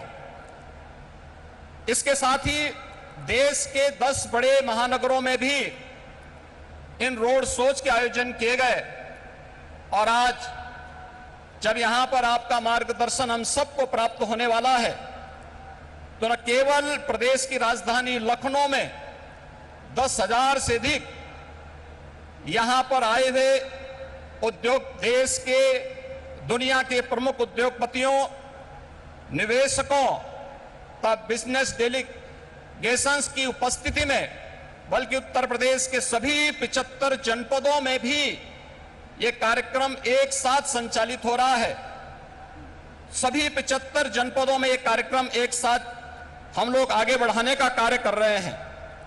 इन पूरे कार्यक्रमों को आगे बढ़ाने के लिए हमें US India strategic partnership forum, UK India business council, EU investment India chambers, Australian India business council, federation of Indian chamber of commerce and industries FICCI, CII southern India chamber of commerce and industry, JETRO, KOTRA, Abu Dhabi chambers of commerce, Indo Canada chamber of commerce, Canada India federation,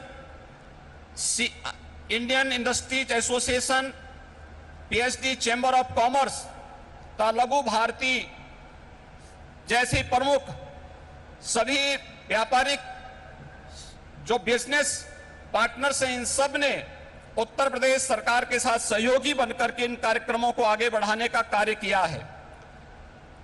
प्रदेश के अंदर इस पूरे निवेश महाकुंभ के अवसर पर जो प्रमुख वैश्विक और भारतीय कंपनियों से green hydrogen, renewable energy, electronics, defence and in aerospace, health, food processing, dairy, pharma, warehousing and logistics सहित सभी 25 सेक्टर में जिनकी सेक्टोरियल पॉलिसीज उत्तर प्रदेश सरकार ने पहले ही जारी की है, हमें निवेश के प्रस्ताव प्राप्त हुए हैं।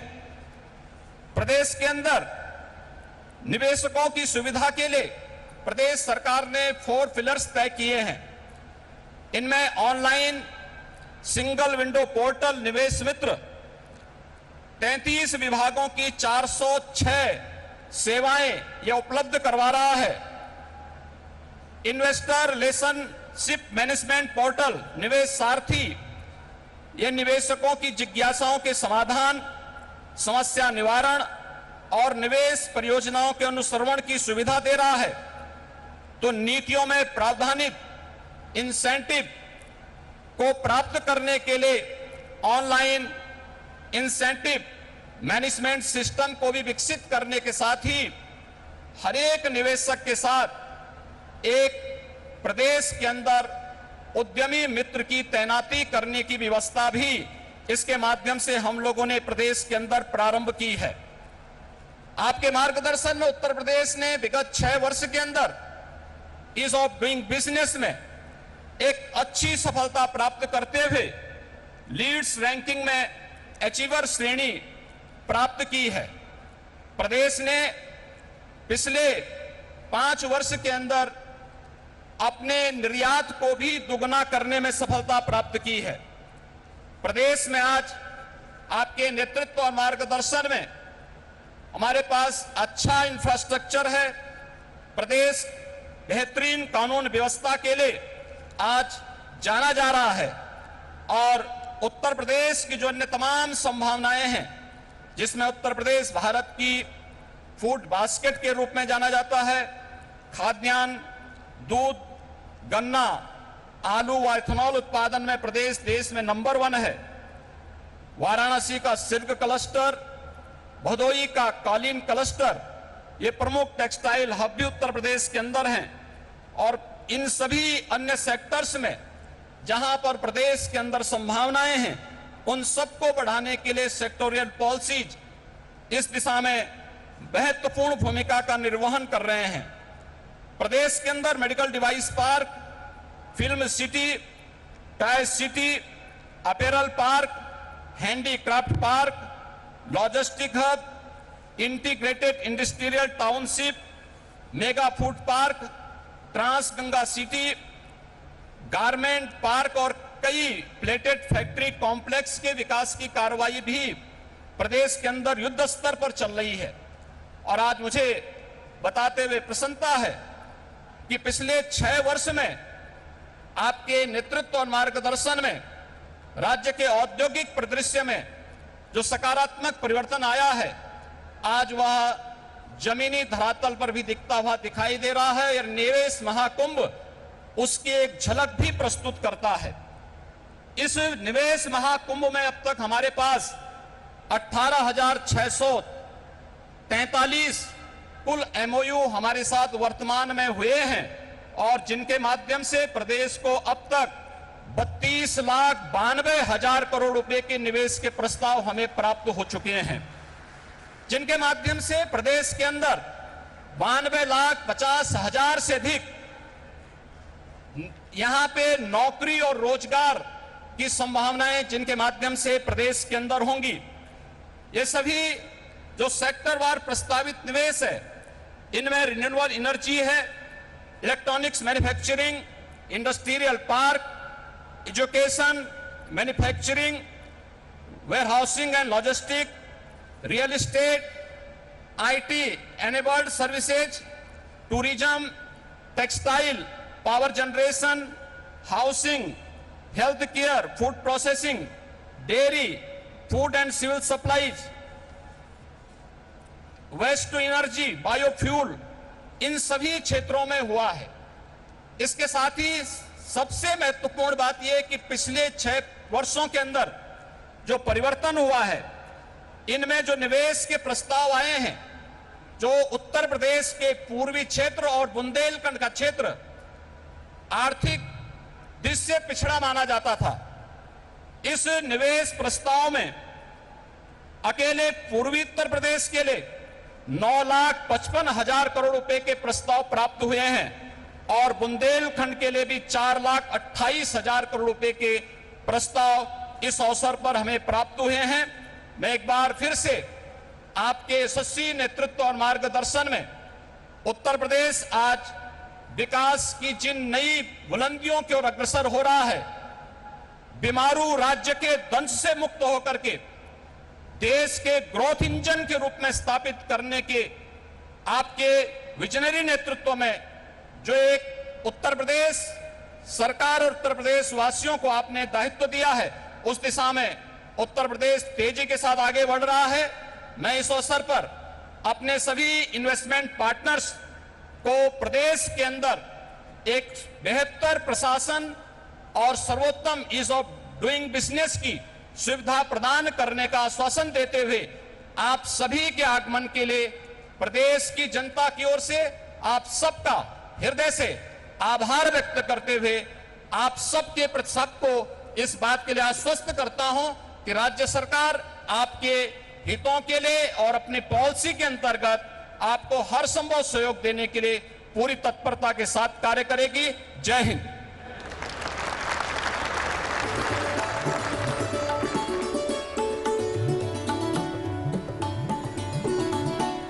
बहुत बहुत धन्यवाद माननीय मुख्यमंत्री जी। और देवी सज्जनों, माननीय प्रधानमंत्री जी के रूप में इस देश को एक ऐसे नेता और एक ऐसे कप्तान मिले हैं जिन्होंने भारत को एक वैश्विक खिलाड़ी और साथ साथ विश्व पटल पर एक आर्थिक महाशक्ति के रूप में स्थापित किया है। एक ऐसे जननायक जो देश को एक जीवंत और समावेशी समाज के रूप में विकसित करने की तरफ निरंतर प्रयास कर रहे हैं और जिनकी कार्य संस्कृति के केंद्र बिंदु में सर्वप्रथम नागरिक हैं। और एक ऐसे सीईओ जिन्होंने भारत में ईज़ ऑफ डूइंग बिजनेस सुनिश्चित करने की तरफ अनेक गवर्नेंस रिफॉर्म्स इंट्रोड्यूस किए हैं, जिसके कारण निवेशक आज उत्साहित भी है, प्रोत्साहित भी है, सुरक्षित भी महसूस कर रहा है और भारत आज एक प्रेफर्ड इन्वेस्टमेंट डेस्टिनेशन बन गया है। इससे पहले कि मैं माननीय प्रधानमंत्री जी को यहाँ पर उनके संबोधन के लिए आमंत्रित करूँ, हमारे प्रदेश प्रधान माननीय श्री योगी आदित्यनाथ जी स्वयं प्रधानमंत्री जी का विशेष रूप से आभार व्यक्त करना चाहेंगे अपने 25 करोड़ के परिवारजन की तरफ से। तो मैं माननीय श्री योगी आदित्यनाथ जी से निवेदन करती हूँ कि वे प्रधानमंत्री जी के साथ यहाँ पर हमारे साथ मंच पर आएँ और एक सभी की तरफ से एक छोटी सी भेंट आभार व्यक्त करते हुए हम प्रधानमंत्री जी को देना चाहेंगे, उनके नेतृत्व के लिए, उनके मार्गदर्शन के लिए और साथ साथ उनके आशीर्वाद के लिए। माननीय प्रधानमंत्री जी हम सबके मार्गदर्शक हैं। उन्हीं के मार्गदर्शन में ये भारत आगे बढ़ रहा है और न केवल हर क्षेत्र में भारत आगे बढ़ा है पर भारत की सोच भी बदली है। माननीय प्रधानमंत्री जी को यहाँ पर श्री गणेश की एक मूर्ति भेंट कर हम प्रधानमंत्री जी का आभार व्यक्त करते हैं। हमारे प्रधानमंत्री जी पर, हमारे यशस्वी प्रधानमंत्री जी पर गणेश जी की कृपा हमेशा बनी रहे और उनका मार्गदर्शन हमें हमेशा मिलता रहे, इसके लिए उनका विशेष रूप से आभार, धन्यवाद। और देखिए सज्जनों, अब हमारे माननीय प्रधानमंत्री जी को सुनने के लिए हम सभी ललायत हैं, जिनके विचार, जिनकी अंतर्दृष्टि आपको इंस्पायर भी करती है, मोटिवेट भी करती है और साथ साथ अनेक संभावनाओं के द्वार भी खोलती है। देखिए सज्जनों, माननीय श्री नरेंद्र मोदी जी।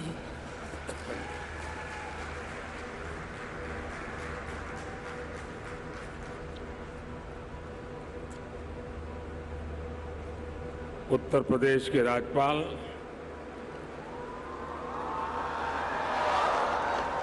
श्रीमती आनंदीबेन पटेल, उत्तर प्रदेश के मुख्यमंत्री योगी आदित्यनाथ जी, उप मुख्यमंत्री केशव प्रसाद मौर्य जी, ब्रजेश पाठक जी, केंद्रीय मंत्रिमंडल में मेरे वरिष्ठ सहयोगी और यही लखनऊ के प्रतिनिधि श्रीमान राजनाथ सिंह जी, विभिन्न देशों से आए सभी वरिष्ठ महानुभाव, यूपी के सभी मंत्रीगण और ग्लोबल इन्वेस्टर समिट में पधारे इंडस्ट्री जगत के सम्मानीय सदस्य, global investor fraternity, policy makers, corporate leaders, देवी और सज्जनों,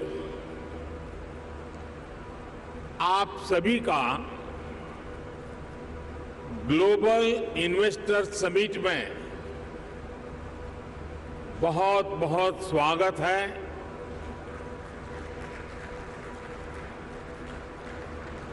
आप सोच रहे होंगे कि मैं मुख्य अतिथि होने पर भी ये स्वागत की जिम्मेदारी क्यों उठा रहा हूं। ये इसलिए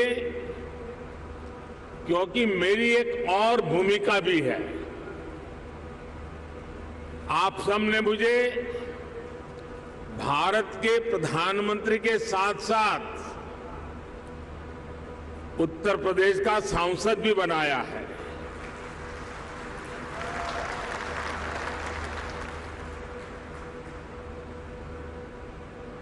उत्तर प्रदेश के प्रति मेरा एक विशेष स्नेह है और यूपी के लोगों के प्रति मेरी एक विशेष जिम्मेदारी भी है। मैं आज उस दायित्व को भी निभाने के लिए आज इस समिट का हिस्सा बना हूं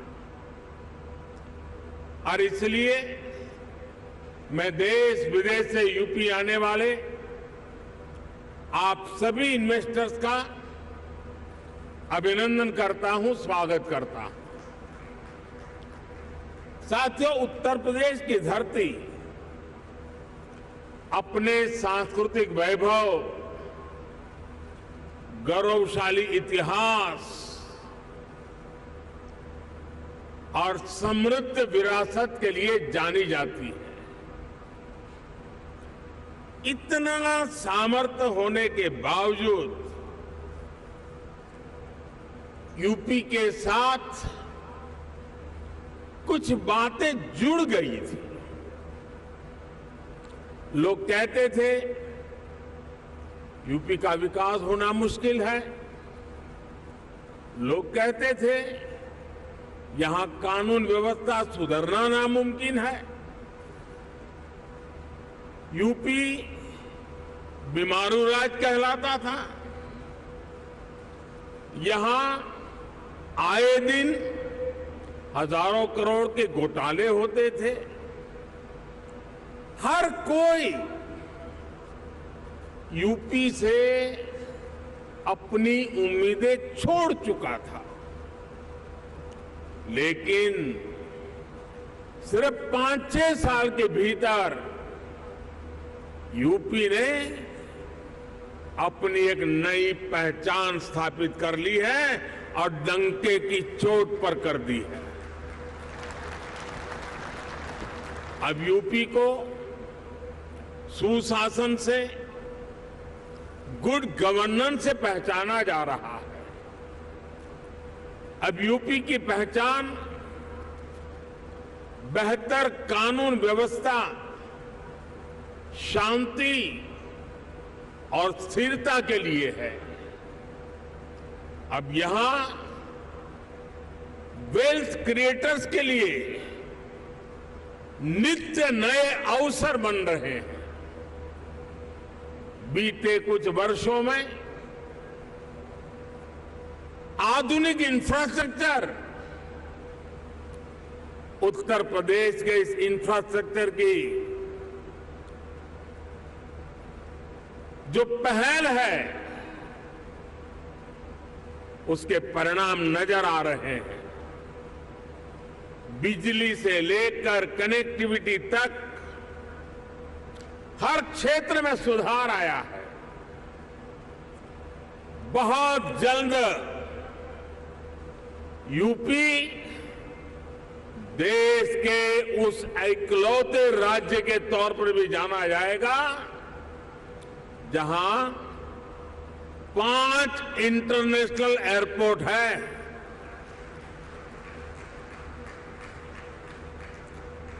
डेडिकेटेड फ्रेट कॉरिडोर से यूपी सीधे समुद्र से जुड़ रहा है, गुजरात और महाराष्ट्र के पोर्ट से कनेक्ट होता जा रहा है।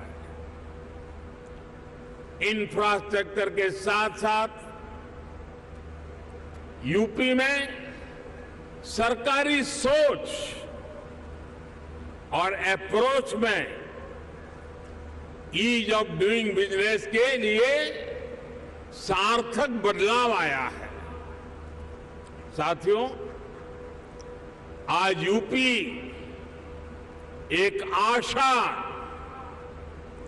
एक उम्मीद बन चुका है। भारत अगर आज दुनिया के लिए ब्राइट स्पॉट है तो यूपी भारत के ग्रोथ को ड्राइव करने वाला एक अहम नेतृत्व दे रहा है। साथियों, आप सभी इंडस्ट्री के दिग्गज यहां हैं। आप में से अधिकतर को एक लंबा अनुभव भी है। दुनिया की वर्तमान स्थिति भी आप सभी से छुपी नहीं है। आप भारत की इकोनॉमी के आज के सामर्थ्य और यहां के मैक्रो और माइक्रो इकोनॉमिक फंडामेंटल्स को भी बहुत बारीकी से देख रहे हैं। आखिर पैंडेमिक और वॉर के शॉक के बाहर निकलकर भारत फास्टेस्ट ग्रोइंग इकोनॉमी कैसे बना है। आज दुनिया की हर क्रेडिबल वॉइस ये मानती है कि भारत की अर्थव्यवस्था ऐसे ही तेजी से आगे बढ़ती रहेगी। आखिर ऐसा क्या हुआ कि वैश्विक संकट के इस दौर में भारत ने न सिर्फ रेजिलियंस दिखाया बल्कि रिकवरी भी उतनी ही तेजी से की। साथियों, इसके पीछे सबसे बड़ा कारण है भारतीयों का खुद पर बढ़ता भरोसा, खुद पर आत्मविश्वास। आज भारत के यूथ की सोच में, भारत के समाज की सोच और एस्पिरेशंस में एक बड़ा बदलाव देखने को मिल रहा है। आज भारत का हर नागरिक ज्यादा से ज्यादा विकास होते देखना चाहता है। वो अब भारत को जल्द से जल्द विकसित होते देखना चाहता है। भारत के समाज की एस्पिरेशंस आज सरकारों को भी पुश कर रही है और यही एस्पिरेशंस विकास के कार्यों में भी गति ला रही है। और साथियों, मत भूलिए कि आज आप जिस राज्य में बैठे हैं उसकी आबादी करीब 25 करोड़ है। दुनिया के बड़े बड़े देशों से भी ज्यादा सामर्थ्य अकेले उत्तर प्रदेश में है। पूरे भारत की तरह ही आज यूपी में एक बहुत बड़ी एस्पिरेशनल सोसाइटी आपका इंतजार कर रही है। साथियों, आज भारत में सोशल, फिजिकल और डिजिटल इंफ्रास्ट्रक्चर पर जो काम हुआ है उसका बड़ा लाभ यूपी को भी मिला है। इस कारण आज यहां समाज सोशली एंड फाइनेंशियली बहुत अधिक इंक्लूसिव हो चुका है, कनेक्टेड हो चुका है। एक मार्केट के रूप में भारत अब सीमलेस हो रहा है। सरकारी प्रक्रियाएं भी सरल हो रही है। मैं अक्सर कहता हूं कि आज भारत आउट ऑफ कंपल्सन नहीं बल्कि आउट ऑफ कन्विक्शन रिफॉर्म करता है। यही कारण है कि भारत 40,000 से अधिक कंप्लायंसेस को खत्म कर चुका है, दर्जनों पुराने कानूनों को खत्म कर चुका है। साथियों, आज भारत सही मायने में स्पीड और स्केल के रास्ते पर चल पड़ा है। एक बहुत बड़े वर्ग की बेसिक जरूरतों को हमने पूरा कर लिया है, इसलिए वो एक लेवल ऊपर की सोचने लगा है, आगे की सोचने लगा है। यही भारत पर भरोसे का सबसे बड़ा कारण है। साथियों, कुछ दिन पहले भारत सरकार का जो बजट आया है उसमें भी आपको यही कमिटमेंट साफ साफ दिखेगा। इंफ्रास्ट्रक्चर पर रिकॉर्ड खर्च आज सरकार कर रही है और हर वर्ष इसको हम बढ़ा रहे हैं। इसलिए आज आपके लिए इंफ्रास्ट्रक्चर में इन्वेस्टमेंट के नए मौके बन रहे हैं। आज आपके लिए हेल्थ, एजुकेशन, सोशल इंफ्रास्ट्रक्चर में इन्वेस्टमेंट के भी अनेक अवसर हैं। ग्रीन ग्रोथ के जिस रास्ते पर भारत चल पड़ा है, उसमें तो मैं आपको विशेष रूप से आमंत्रित करता हूं। इस वर्ष के बजट में 35,000 करोड़ रुपए तो हमने सिर्फ एनर्जी ट्रांजिशन के लिए रखे हैं। ये दिखाता है कि हमारा इरादा क्या है। मिशन ग्रीन हाइड्रोजन हमारे इसी इरादे को बुलंद करता है। इस बजट में इससे जुड़ा पूरा इकोसिस्टम विकसित करने के लिए अनेक कदम उठाए गए हैं।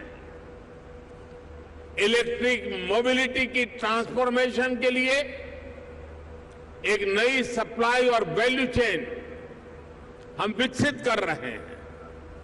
साथियों, मुझे खुशी है कि नई वैल्यू और सप्लाई चेन विकसित करने के लिए यूपी आज एक नया चैंपियन बनकर उभर रहा है।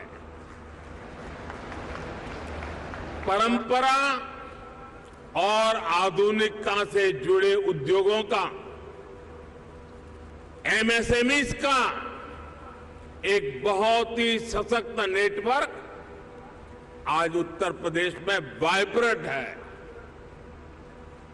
यहां भदोही के कालीन और बनारसी सिल्क है, भदोही कारपेट क्लस्टर और वाराणसी सिल्क क्लस्टर भी, और उसकी वजह से यूपी भारत का टेक्सटाइल हब है। आज भारत के कुल मोबाइल मैन्युफैक्चरिंग में 60% से भी ज्यादा मोबाइल अकेले उत्तर प्रदेश में होता है। मोबाइल कंपोनेंट की सबसे ज्यादा मैन्युफैक्चरिंग भी यूपी में ही होती है। अब देश के 2 डिफेंस कॉरिडोर्स में से एक यूपी में बन रहा है। यूपी डिफेंस कॉरिडोर पर तेजी से काम चल रहा है।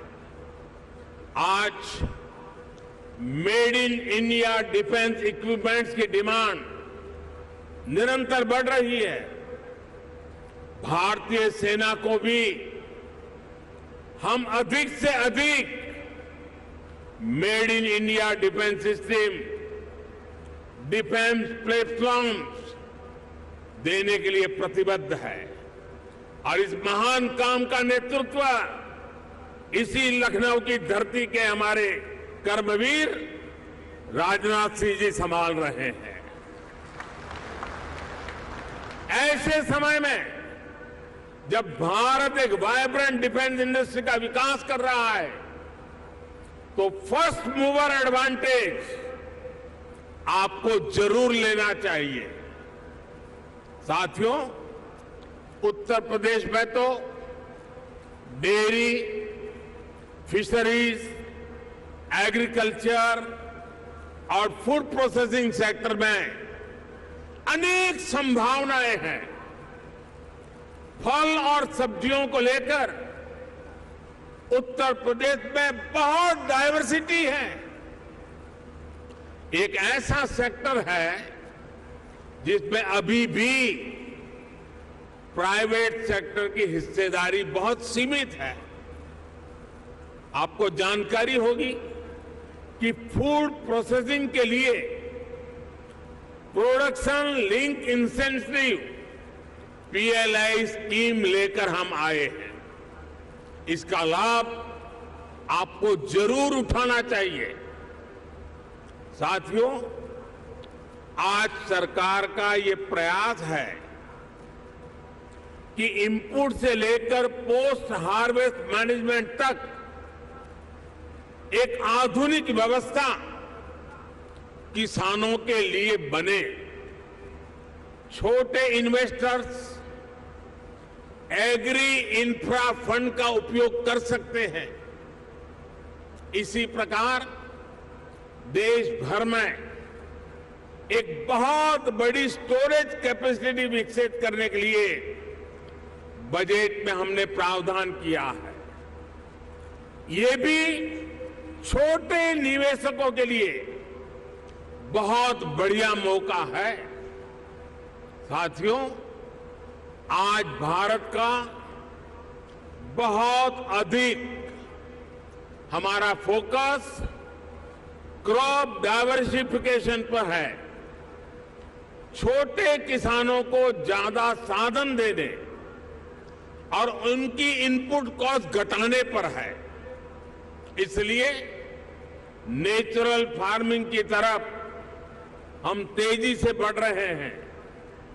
यहां यूपी में गंगा के किनारे दोनों तरफ 5 किलोमीटर क्षेत्र में नेचुरल फार्मिंग शुरू हो गई है।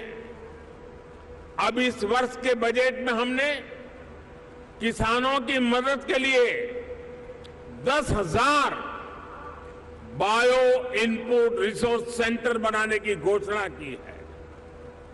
ये नेचुरल फार्मिंग को और अधिक प्रोत्साहित करेगा। इसमें भी प्राइवेट एंटरप्रेन्योर्स के लिए इन्वेस्टमेंट की अनेक संभावनाएं हैं। साथियों, भारत में एक और नया अभियान हमारे मिलेट्स को लेकर के शुरू हुआ है। भारत के ये मिलेट्स आमतौर पर लोगों की भाषा में उसको मोटा अनाज कहते हैं और उसकी कई वैरायटीज है। विश्व बाजार में उसकी एक पहचान बने, इसके लिए आपने बजट में सुना होगा, हमने इस मिलेट्स को, मोटे अनाज को एक नया नाम दिया है, श्री अन्न। ये श्री अन्न जिसमें न्यूट्रिशन वैल्यू बहुत अधिक है। ये सुपर फूड है। जैसा श्रीफल का माध्यम है, महात्मय है, वैसा ही श्री अन्न का भी महात्मय बनने वाला है। हमारे ये प्रयास है कि भारत का श्री अन्न ग्लोबल न्यूट्रिशन सिक्योरिटी को एड्रेस करे। दुनिया इस वर्ष को इंटरनेशनल ईयर ऑफ मिलेट के रूप में भी मना रही है। इसलिए एक तरफ हम किसानों को श्री अन्न के उत्पादन के लिए मोटिवेट कर रहे हैं, वहीं दूसरी तरफ इसके लिए ग्लोबल मार्केट का भी विस्तार कर रहे हैं। फूड प्रोसेसिंग सेक्टर से जुड़े साथी रेडी टू ईट और रेडी टू कुक श्री अन्न के प्रोडक्ट्स में संभावनाएं तलाश सकते हैं और मानव जात की बड़ी सेवा भी कर सकते हैं।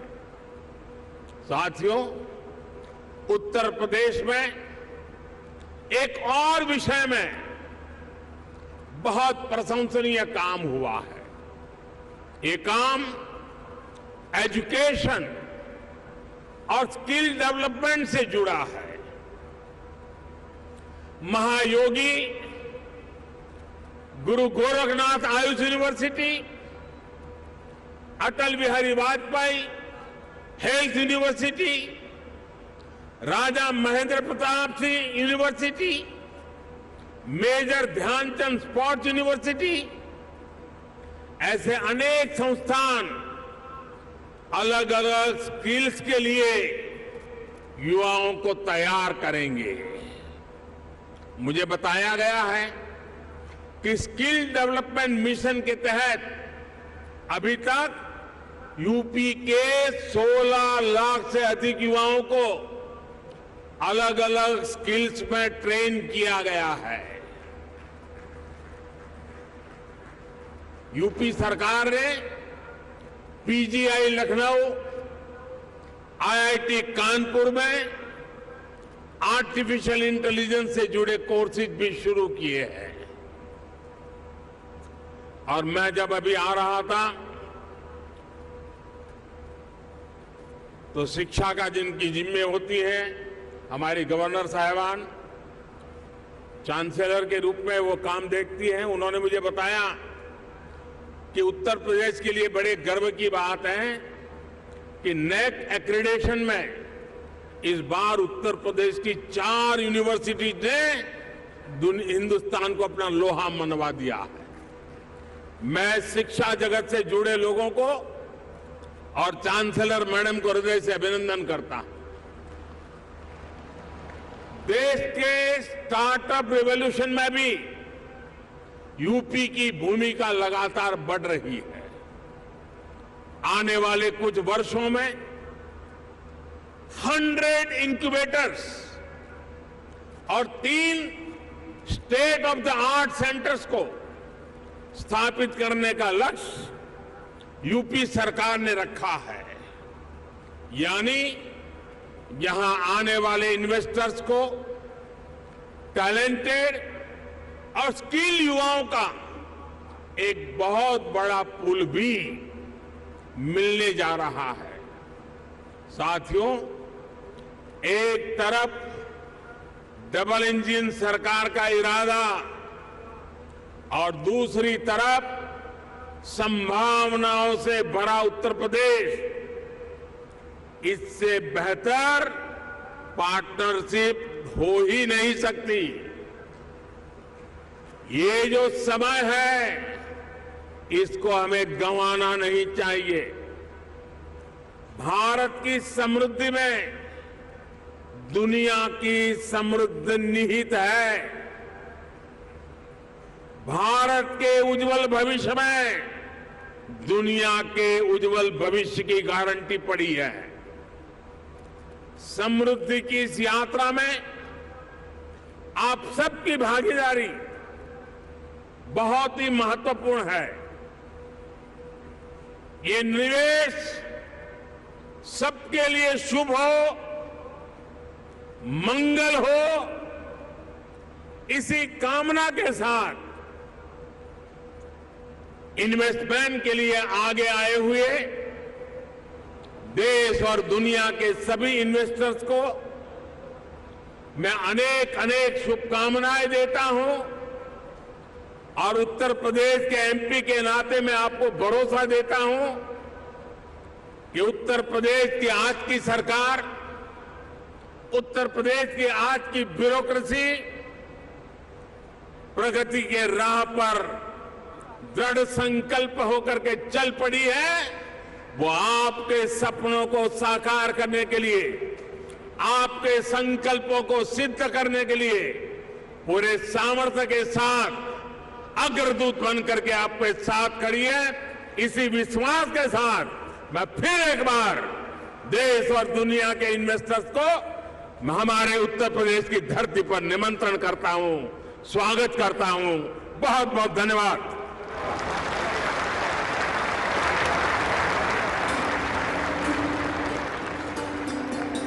बहुत बहुत धन्यवाद माननीय प्रधानमंत्री जी। सभी क्षेत्रों पर और सभी के ऊपर आपके विश्वास के लिए, शुभकामनाओं के लिए, सभी के लिए सतत आपके मार्गदर्शन के लिए, आपके पथ प्रदर्शक संदेश के लिए।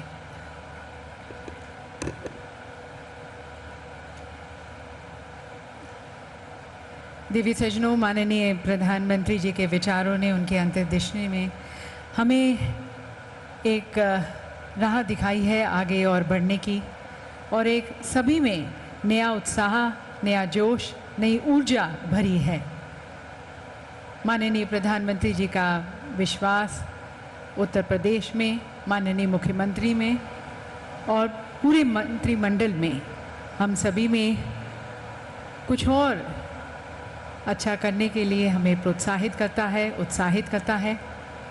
साथ साथ सभी क्षेत्रों में माननीय प्रधानमंत्री जी ने जैसा कहा कि भारत ऊंची उड़ान भरने को तैयार है और हमें यकीन है उनके कुशल नेतृत्व में भारत और बढ़ेगा और खिलेगा और विश्व पटल पर अपना नाम और जागृत करेगा।